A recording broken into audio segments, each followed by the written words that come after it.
서초동의 이재욱 사무장입니다. 오늘은 그 상속재산 분할과 유류분해의 관계에 대해서 말씀드리겠습니다. 이게 이제 뭐 통상적으로 그런 경우가 있습니다. 최근에도 그런 경우가 있었는데, 상속재산 분할 협의를 합니다. 그리고 나서 유류분 소송합니다.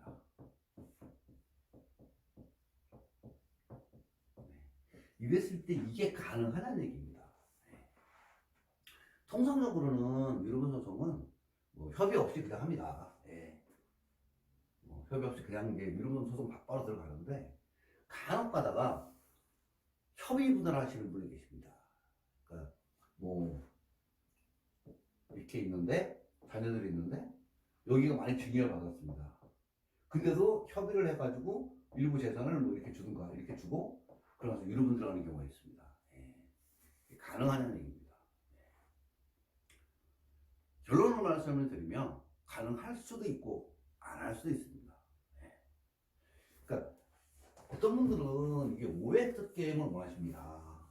근데 소송은 OX 게임이 아닙니다. 여러 가지 변수가 있기 때문에 그 변수에 따라서 될 수도 있고 안 될 수도 있습니다. 자, 그러면 언제 안 되는지를 보면 언제 되는지를 알 수가 있습니다. 언제 안 되는지 말씀드리겠습니다. 자, 아버지가 있고, 이남 있고, 이남이 있습니다. 아버지가 10억의 재산을 가졌습니다. 근데 여기에 7억을 증여합니다. 자, 남은 거는 3억입니다. 이런 경우에 똑같이 1억 5천씩을 협의를 분할합니다.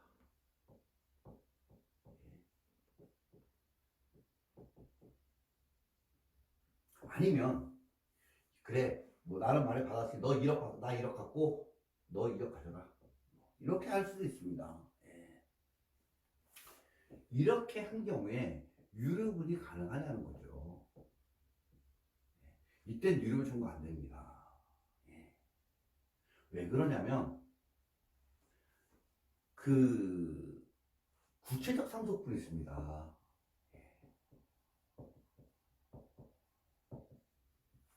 상속재산은 이 구체적 상속분을 기준으로 분할이 됩니다. 쉽게 말하면 남은 3억은 이남이 다 가져갑니다. 왜 그러냐면 원래 5억씩 받았어야 되는데 일남은 자기가 받는 5억보다 더 많이 가져갔습니다. 그래서 남은 상속재산 3억 남은 건 여기로 가져가야 됩니다. 그래야 공평하거든요. 이게 구체적 상속분입니다. 근데 원래는 가져가야 되는데 협의 분할을 통해서 반씩 나눠서 이렇게 나눴습니다. 그런데 협의 분할은 우리나라 법적 성격상 협의 분할에 의한 상속분의 변동, 상속분의 변경은 양도로 봅니다. 이게 쉽게 얘기하면 무슨 얘기냐면, 이남이 원래 이제 이남의 구체적 상속분은 3억입니다. 3억 전부 다 가져가는 겁니다. 원래 혼자 다 먹어야 됩니다. 이거를. 왜? 자기는 하나도 안 받았으니까. 여기서 원래는 이남이 이 3억을 다 가져가는 게 맞는데 협의 분할을 통해서 1억 5천을 양도한 겁니다. 양도. 그게 무슨 뜻이냐면 이 3억이 일로 왔다가 다시 일로 가는 겁니다. 다시 일로 간 거는 이남의 자유의사입니다. 상속재산 분할은 이거 강제하지 않습니다. 협의는 글자 그대로 협의입니다. 협의이기 때문에 이남이 스스로 양도한 겁니다. 1억 5천을. 여기서 문제가 생기는 게, 자, 3억입니다. 이남의 유류분은 2억 5천입니다. 2억 5천. 10억이기 때문에 전체 재산이 2분의 1, 2분의 1, 그 중에 절반은 4분의 1입니다. 4분의 1에 10억의 4분의 1은 2억 5천입니다.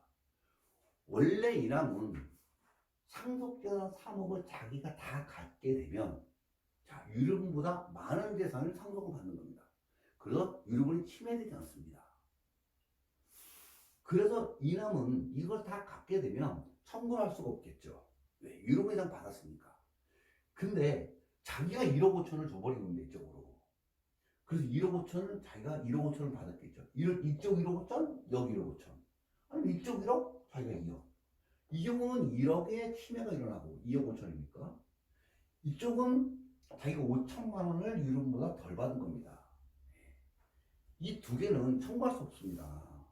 자기가 스스로 포기한 거기 때문에. 따라서 상속지산 분할을 함부로 하게 되면 이런 문제가 발생합니다. 그런데 그럼 언제 청구할 수 있느냐? 7억이 아니고 9억으로 보겠습니다. 9억. 여전히 그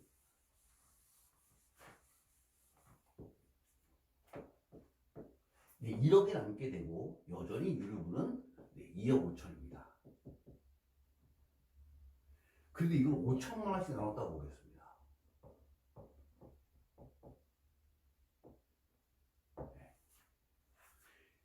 자, 아까 양도라고 얘기했습니다. 원래 일로 갔다가 하는 겁니다. 일로. 그러면 이남한테는 일단 1억을 받은 걸로 보는 겁니다. 그러면 1억 5천이 부족합니다. 이걸 받아도 부족합니다. 1억 5천이. 물론 실제로 손에 쥐고 5천만 원밖에 안 냈지만 자기가 양도한 거기 때문에 그건 자기 책임입니다. 자, 그래서 1억 5천. 실제로 양도 안 했다 하더라도 1억밖에 취득을 못하기 때문에 침해된 1억 5천, 부족한 1억 5천에 대해서는 이렇게 청구가 가능합니다. 물론 뭐 안 줬으면 물론 이 5천만 원으로 계산을 하면 2억을 청구할 수 있는데 이거를 양도한 걸로 보기 때문에 그렇습니다. 과거에 하급심 판결에서는 뭐 순상복분을 이걸로 보기도 했습니다. 실제 취득한 금액. 근데 뭐 대법원 판례를 보면 일부 이렇게 양도한 걸로 봅니다. 그래서 그러면 자 아까는 그럼 어떻게 정리를 해야 되냐 이걸. 뭐 막 얘기를 들으시면 막 헷갈립니다. 그래서 그건 잘 모르겠고 일단 좀 쉽게 정리해달라 이렇게 말씀하시는 분이 계십니다. 자, 뭐 저희처럼 직업을 하는 분들이 뭐 안 계시기 때문에 쉽게 이해하시는 게 낫겠죠. 자, 협의 분할한다.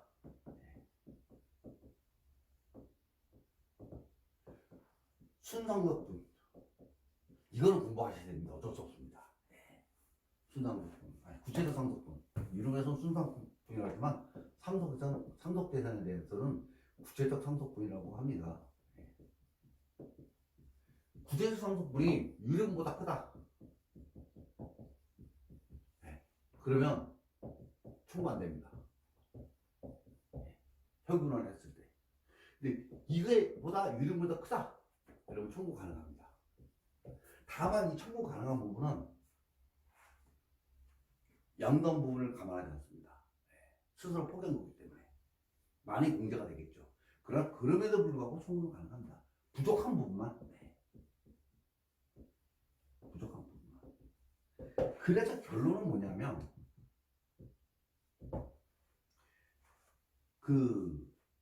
유류분을 생각한다면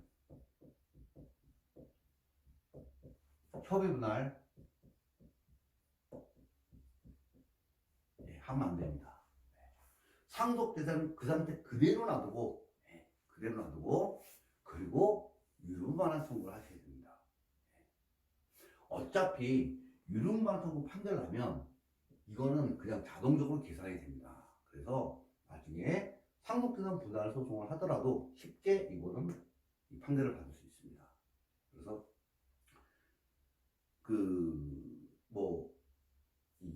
이거를 또 계산하시기 또 어려우실 겁니다. 이렇게 뭐 구체상속분이 유류분보다 크면 뭐 청구할 수 없고 작으면 부족한 부분 청구할 수 있다. 그럼 도대체 이걸 어떻게 계산하냐? 예. 이것도 또 계산해야 되잖아요. 여러분도. 예. 여러분도 계산하기 쉽지 않습니다. 여러 가지 변수가 있기 때문에. 예. 어떤 분들은 뭐 저희 사무실 오셨다가 비용이 비싸다고 다른 데 가시는 분들이 계세요. 그래서 다시 옵니다. 또 이게 뭐 유료분 다 받을 수 있는 거 아니냐? 안 그렇습니다. 예. 유료분은 뭐 청구하면 다 받을 수 있다? 그렇지 않습니다. 예. 그렇게 쉬우면 뭐 누구나 다 하겠죠. 예. 자, 그래서 결론은 뭐냐? 쉽게 생각하면 유료분 생각하면 협의하지 말라는 겁니다. 예. 그냥 유료분 소송 하라는 얘기입니다. 아니면 저희가 말씀드렸듯이 그럼 이거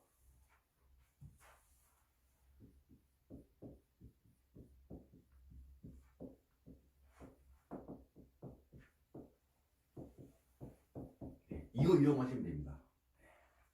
유료분 예측 서비스 저희 사무실에서 하고 있는 유료분 예측 서비스 이용하시면 얼마 받을 수 있는지 그냥 나옵니다. 예. 뭐 저희가 판사님이 아니기 때문에 100% 똑같이는 박아낼 수 없습니다. 예. 똑같이 결과를 그대로 뭐 할 수는 없지만 그래도 이게 어느 정도 답이 나옵니다. 이게. 내가 어느 정도 받을 수 있겠다. 그리고 내가 지금 뭐 협의 문화를 뭐 좀 좋게 하는 게 이 상태에서 협의 문화를 하는 게 내가 낫다. 아니면 협의를 하면 안 되겠다. 뭐 이런 것까지 다 계산이 됩니다. 그러니까 뭐 유류분한테 상속재산 분할 협의를 해야 된다. 또는 뭐 유류분을 해야 된다. 그럴 때는 이거를 이용하시면 되겠습니다. 자, 오늘의 결론은 상속재산 분할 협의를 하면 유류분 반환 청구를 할 수 있느냐 없느냐, 그거는 구체적 상속분에 따라 달라진다. 그러니 불안해하지 말고 그냥 안 하시면 된다. 협의를 안 하시고 그냥 소송하시면 된다. 그래도 궁금하다, 알고 싶다, 그러면 이거 하시면 됩니다. 저희한테. 그러면 속 시원하게 결과 나옵니다. 자, 오늘은 상속재산 분할 협의와 유류분 반환 청구 소송의 관계에 대해서 말씀드렸습니다. 자, 그럼 오늘 여기까지 하고 다음에 다른 주제로 다시 찾아뵙도록 하겠습니다. 이상 서초동의 이재호 사무장이었습니다.